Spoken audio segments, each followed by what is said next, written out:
Quiet, please.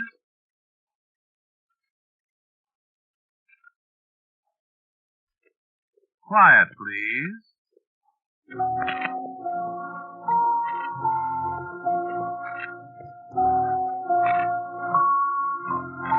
QuietPlease.org presents Quiet Please, which is written and directed by Wyllis Cooper and which features Paul Nero. Quiet Please for tonight is called A Mile High and a Mile Deep.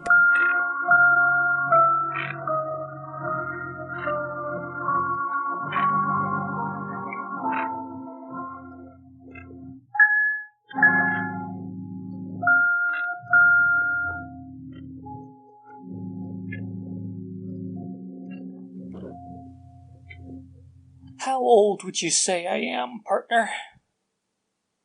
I bet you wouldn't guess in a million years. This beard would fool you, I suppose. Quite a set of whiskers. You'd probably guess me around 60, 65. Well, I'm not 60, 65, partner. Can't guess, huh? Well, I'll tell you. I'm 34. You wouldn't think it, would you? Practically everybody where I come from wears a beard. Montana. Silver Bow County. Butte, Montana. Mile high and a mile deep. Why, the city of Butte is almost exactly a mile above sea level, and the copper mines go down through the solid rock of the Bitterfoot Mountains more than a mile. Mile high, mile deep. Get it? See, this mountain that Butte sits on was pretty near solid copper once. Still a lot of it there, but in 70 or 80 years they've cleaned out a lot too. That mountain's like a honeycomb now, with drifts and stopes and tunnels and crosscuts going every which way down under. Miles and miles of tunnels, bored out of the living rock at about 1 million levels. Used to have a joke they'd tell visitors that went down in the mines. "Where's the nearest saloon?" one fellow'd say. The other would come right back.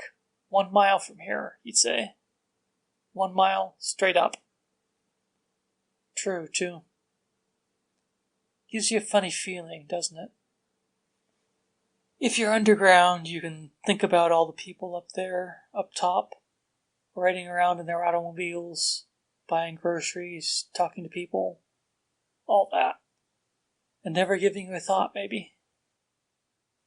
And if you're walking down Broadway, Mercury Street, Arizona Street, you could maybe give your imagination a workout sometime, thinking about the guys in hard hats way down there in the bowels of the mountains, pecking away at the seams of copper with 17,000 million billion tons of rock pressing down on them, with the heat sucking the sweat out of them and turning them into rags. Yeah, I should say so. Oh, it's different today. The mines are air-conditioned now, mostly. They've got ventilating plants 3/4 of a mile underground that'll serve a town of 2,000. Great big rooms of machinery 40, 50 feet high. Every bit of it brought down piece by piece, down a shaft maybe as big as your kitchen door. You'd be surprised what men and machinery can do, partner. And then again, you'd be surprised by what men and machinery can't do. A mile underground. I found out. I'll say I found out. I found out the hard way, partner.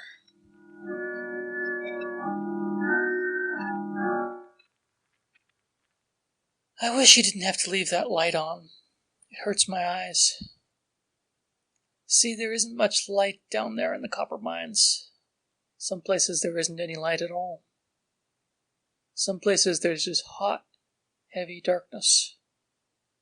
And silence. Like a grave. Only in a grave there's a nice heavy coffin to keep the earth from pressing down on you. Down there, there's nothing. Just the naked rocks. And they're awful close. You know, it's a curious thing. There isn't much of the Earth's surface that people haven't seen. Sure, there's a few blank spots on the map, but throughout the millions of years the Earth's been here, people have learned a lot about the outside.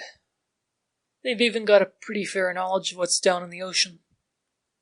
But the inside of the Earth? You don't know much about that, do you? See, the Earth's about 8,000 miles from one side to the other, and a few people have been down about maybe a mile and a half. The deepest mine in the world is just a scratch on the surface. The rest is a mystery. There's a few people who have a pretty good idea of what the rest of it's like. There's maybe half a dozen who know. Me, for instance. I know. That's what I wanted to talk to you about.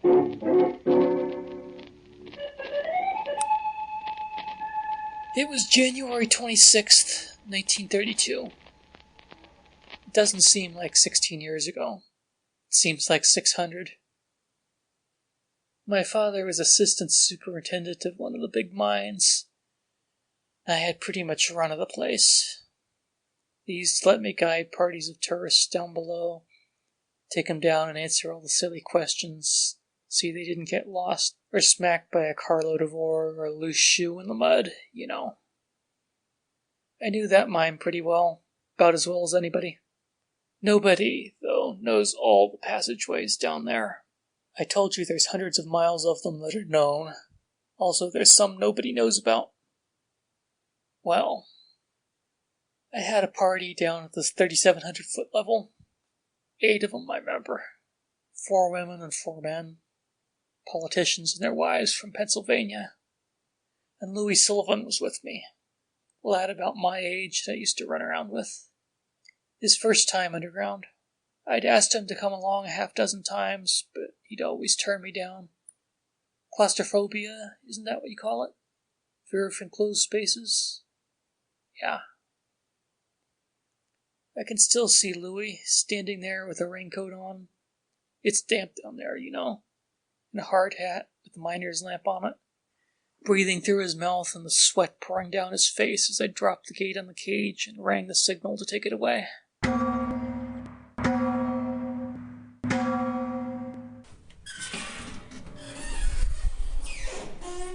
Hey, wait, ain't we going? The cage is pretty full, Louie. It'll be right down again. I don't like this, Link. Cut it out, Louie. Can't breathe down here. Keep your shirt on. We'll be out in a few minutes. I don't like the cage either. Well, it's the only way to get out. It goes too fast. You'll get used to it. Not me. You're never going to get me down here again.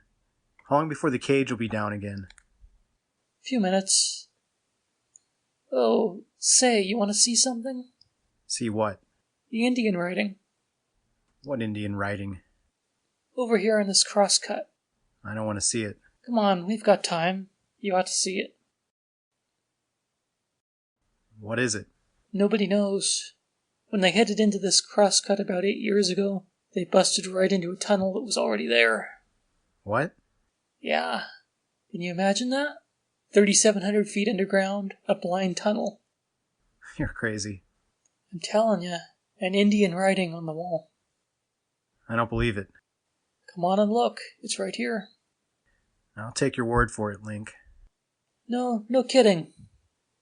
I won't get you lost. Come on. Well, you go first. Light your lamp. There's no light in there. Listen, Link. Come on. The cage will be back down in a minute. Hey, wait for me! Well, come on. Where are you? Where are you? Here, come on. Gee, don't go away like that, Link. Light your lamp. Here, I'll light it. Hold still. That's my last match. There. Okay? I don't like this place. Picture's right here. Where? Here, down close to the floor. See? Huh. See? The face? Yeah, it's horrible. Flames? People. Yeah, kinda scary. Did you say they found the place like this? Busted right into it. How could anybody get in here to draw those pictures? I don't know. Huh? Nobody knows. Must have been a passage of some kind up to the surface at one time, I suppose. What do you suppose it means? I don't know. Where does this tunnel go? I'm gonna find out someday. Hasn't anybody ever been down there? You couldn't get one of these miners to go down there for $1 million. Nor me. Well, I'm going to explore it someday, by golly. Well, you can do it some other day. Let's get out of here. Why don't you come with me when I do it, Louis? Listen, Link, if I ever get out of here, you're never going to get me down here again. Not never. Don't be such a sap. Come on, let's go. I got a belly full. I'm scared. What are you scared of? What's there to be scared of down here?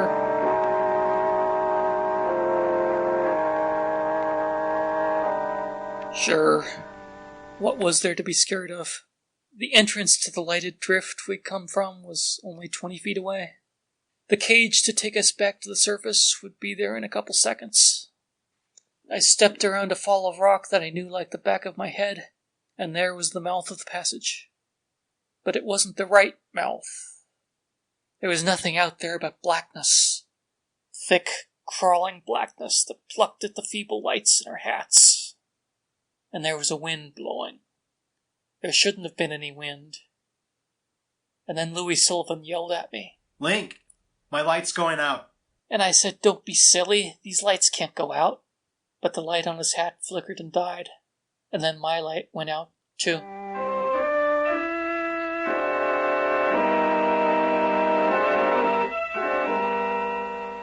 "16 years ago, this coming 26th of January. Little kids that were just out of their ditties then have grown up and gone away to that war you had and come back heroes. Girls that were still in their ditties have kids of their own now. People that were in what you might call the prime of life then have died of old age since. And I haven't seen... well, I'll tell you about that in a minute. You want to know what happened down there that afternoon? 2/3 of a mile below where the snow was falling and the people were going out about their business. Maybe you might have been in Butte that Tuesday afternoon. You'd remember the headlines in the Standard Post about me, Lincoln Pendeveris Jr., son of the well-known mining executive, and Louis W. Sullivan, son of Mr. and Mrs. Vincent DePaul Sullivan, about us being lost. I heard about the search for us. It was one of the biggest, most fantastic searches in the history of Butte. It went on for weeks, almost. They scoured every inch of the workings, except for the tunnel where the Indian pictures were. You couldn't get those superstitious miners to go in there. And of course, they never found us.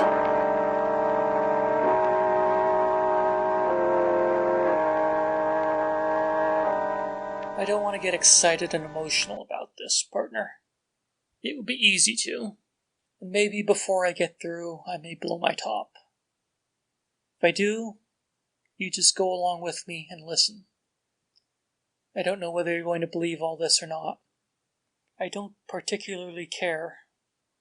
I've got something to get off my chest, and that's what I'm up to. You can flip off your radio when I get done and say, that guy's nuts if you want to. It isn't going to make a particle of difference to me. I happen to believe what I'm telling you because I've seen it, but you make up your own mind. Only thing is, I want you to remember that I didn't get excited and holler at you, and I didn't try to scare you. So take it or leave it, partner. I'll personally feel a good bit better for having told you, and that's enough. So, our lights went out. So, we weren't where we thought we were at all. We were lost. 3,700 feet down in the earth. And I'm scared, and I know if I let Louis know I'm scared, there's going to be trouble, the way he is. So I said, give me a match, Louis, I said, and I'll light our lamps again. I haven't got any matches. And I remember the match I used before was my last one, so I didn't say anything for a minute. Pretty soon Louis began to cry in the dark, and I tried to shut him up. I said, "Hey, cut it out, Louie. We'll be down here after us in no time." And Louie kept right on crying and crying. And I said, "Louie, do you hear me? We'll be right out of here before dark. We'll ride on over to Meterville. We'll have a big Italian dinner," I said, "We'll have spaghetti and some of that hot sausage with peppers. And we'll have a big veal cutlet and ravioli. We'll get Dominic to break out a bottle of Barbera." And all the time I'm talking, I'm getting hungrier and hungrier. Louis is sitting there in the dark crying. Mama. And I go on talking about food and red wine and stuff. Pretty soon I notice Louis isn't crying anymore. And I stop and I listen. And I figure I've talked him out of his crying for a while. I say, "How about it, Louis? You go for that, huh? That Meterville business?" Louis? Louis! Louis! Say something, will you? Has the guy fainted? Louis, where are you? Listen, Louis, don't do that to me. I can hear you breathing. That isn't Louis you hear, son. Who are you? Tom. Who? Tom MacDonald. Tom MacDonald. Where do you come from, Tom? Back there. Where's Louis? He went back there. Back where? Down the tunnel? Mm-hmm. By himself? Mm-hmm. Why, he was so scared. He's not scared anymore. Well, that's funny. Say, I'm sure glad you came, Tom. Sure. You got a match, Tom? Match? No. How am I going to light my lamp? I don't think you're going to light it. Well, how am I going to get out of here, then? What? I said, how am I going to get out of here, then? Oh. Why, I don't think you're going to get out of here, Link. What did you say? Come on with me. Where? With me. Come on. Where are we going? Back there. With Louis? With all of us. All of who? Come on, Link. Where are you? Right here. I hear you breathing, but I can't... That's not me, Link. What? Well, who else is here? Who is it I hear? Tom, answer me. Why, son, that's the earth you hear breathing. And that was when I remembered that Tom MacDonald had been buried in a cave in the year before, and they'd never found his body. I sat there in the dark for a while, I guess, before I spoke again. You know, unless you've been down there, you haven't any idea how quiet it is that far underground. There isn't any echo when you speak. Your voice is just as flat as if you're talking into a blanket. And you think you hear things. You think you hear somebody walking in the dark, and you listen, and it's nothing but the blood pounding in your ears. You listen close, and you hear a sound you never heard before in all your life. The sound of your heart beating. And in the dark, with your matches gone, and somebody there with you that says he's a man who's been dead for a year. He didn't speak for a while either. I didn't know whether he was still there or not. I called to him. "Tom," I said. "Tom MacDonald?" He didn't answer. He was letting me think things over. Letting me decide I'd better follow him if I ever hoped to get out of there. What did he mean, though? He didn't think I was going to get out? Where did he want me to go? I thought of the Indian pictures, the terrible face, the flames, the figures of the bearded men. What else was back there in that tunnel where Tom MacDonald wanted me to go? I felt my hair begin to rise. He spoke again, right in my ear. Come on, Link. Get up.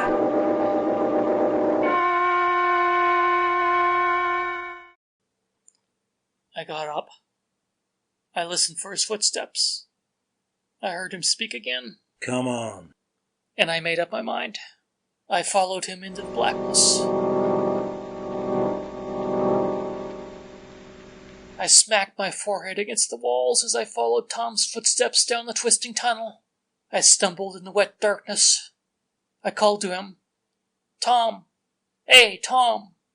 And the only answer was plodding footsteps ahead of me. What could I do? I didn't dare to stop. I had to follow him. And we walked on, and it was always downhill, and I was so tired I could hardly take another step.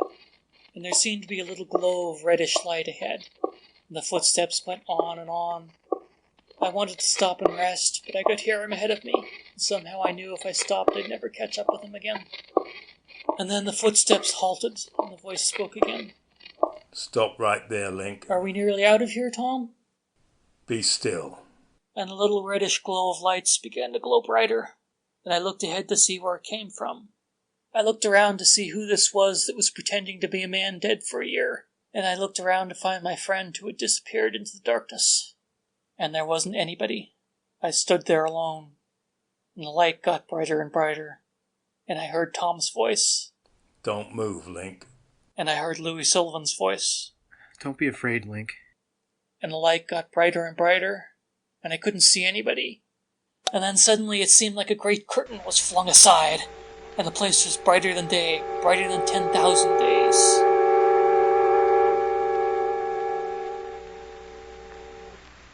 And still I heard Louis' voice. Stand still, Link. And I heard Tom MacDonald's voice.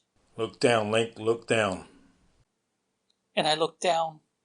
I looked down into flames that leaped at me from 1,000 miles below. Red and green and blue and colors I never knew existed. It was like looking down from a mountaintop on a whole world afire, and the flames leaped and pulsed like the beating of a great heart as I looked at them there below me, and saw. Watch, Link. Watch. Watch. And in the great sea of flames below, I thought I saw a face that filled the whole world, it seemed, and it was a cruel face, but somehow a serene face, and its eyes gazed into mine.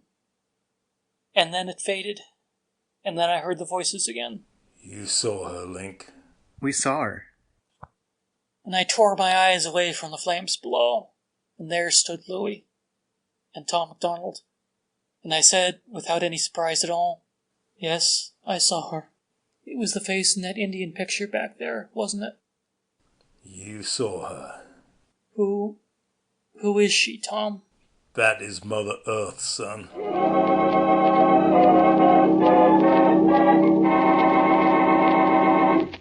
No, I wasn't surprised.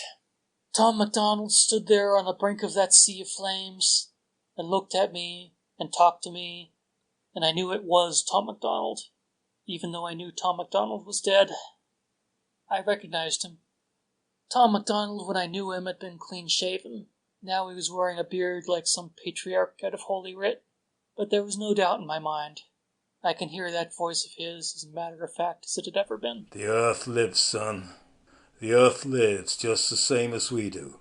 She gives us all the gifts she thinks are good for her children, and some of her gifts she's still keeping till we're ready for them. She's a good mother to us all, but when we don't do right, she can be a terrible mother.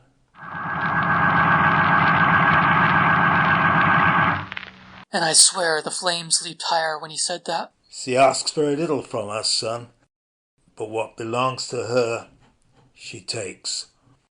All of us belong to her, to Mother Earth.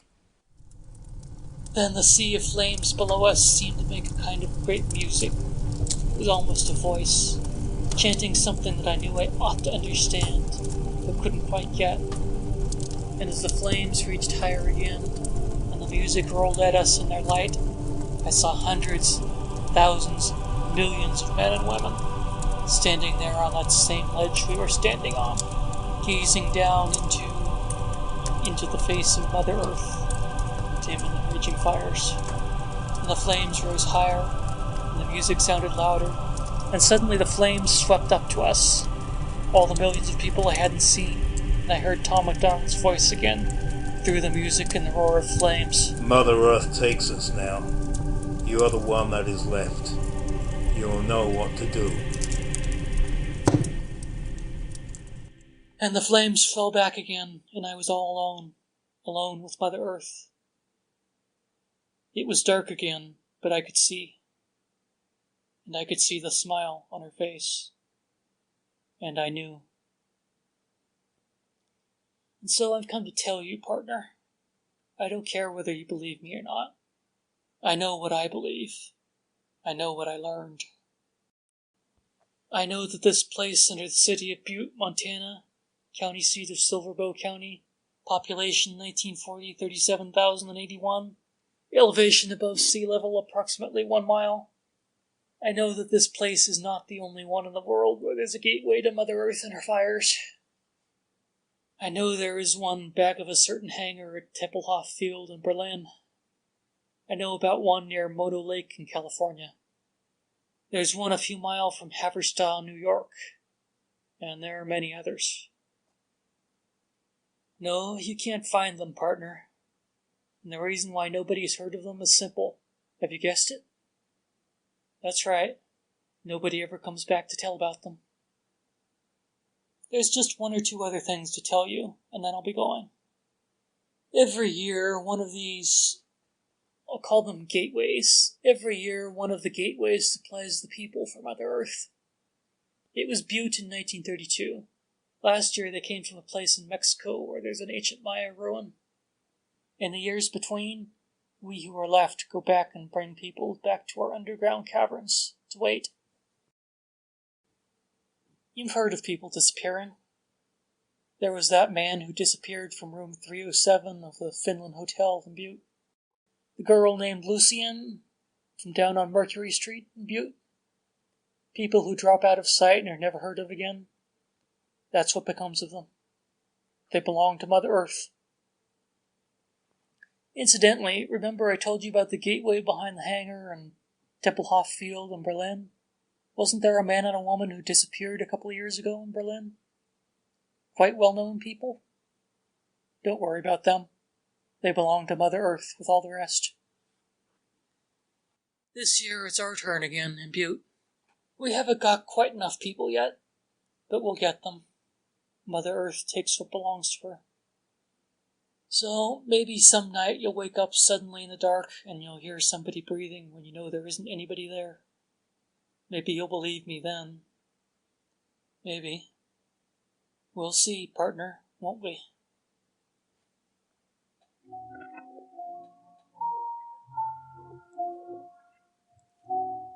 You have been listening to Quiet Please. Tonight's story, A Mile High and a Mile Deep, was written and directed by Wyllis Cooper. The man who spoke to you was Paul Neram, and David Feldman played Louis Sullivan. Brian Hunt played Tom. The music was composed and played by Gene Perazzo. Now for a word about next week's story, here is our writer-director, Wyllis Cooper. Next week, we have the story of a murderer by proxy, and the fate that overtakes him. It's called Mirror, Mirror on the Wall. And until next week, I am quietly yours, not Ernest Chappell. This program came to you from New York. This is the world's largest network, the Mutual Broadcasting System.